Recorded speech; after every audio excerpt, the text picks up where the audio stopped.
জীৱিত অৱস্থাতেই নিজৰ জীয়ৰীক নিৰ্বাসন দিলে জন্মদাত্ৰী মাতৃয়ে। ভৰা সভাত চকুলোটকি জন্মদাত্ৰী মাতৃয়ে কৰিলে ঘোষণা।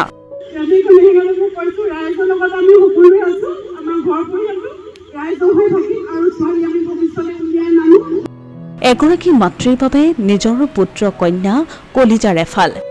কোন মাতৃয়ে এনেদৰে নিজৰ কন্যাক কৰিব পাৰে ত্যাগ? কিন্তু পুত্ৰ কন্যাই যদি ভুল কৰে তেন্তে সেই ভুলে অতিকৈ কষ্ট দিয়ে মাতৃকে। ঠিক এনে ঘটনাই এই মাতৃগৰাকী চাবুৱাৰ জেৰাইগাঁৱৰ স্বামী হত্যাকাৰী প্ৰহেলিকা বৰুৱাৰ মাতৃ। স্বামী মাধুৰ্য বৰুৱাক নিজৰ ঘৰৰ চৌহদতেই অতি নৃশংসভাৱে হত্যা কৰিছিল প্ৰহেলিকা বৰুৱাই, যাৰ বাবে জেৰাইগাঁওবাসীয়ে প্ৰহেলিকা বৰুৱাক মৃত বুলি ঘোষণা কৰি পাতিছিল ৰাজহুৱা তিলনিও।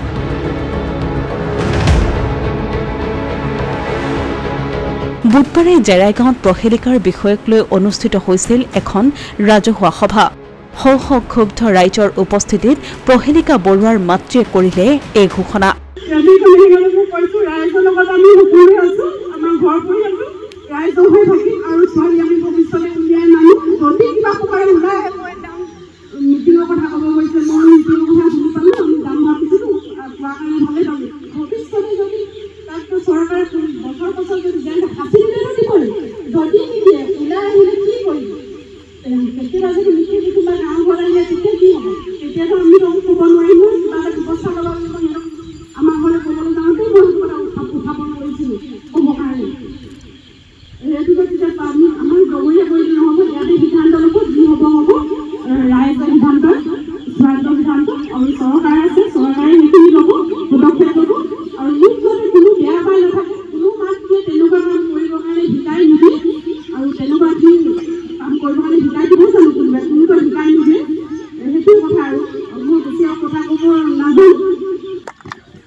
উল্লেখযোগ্য যে এই সভাতেই প্ৰহেলিকা বৰুৱাই ভৱিষ্যতে জামিন লাভ কৰিলেও জেৰাইগাঁৱত প্ৰৱেশ নিষিদ্ধ কৰাৰ সিদ্ধান্ত গ্ৰহণ কৰা হয়।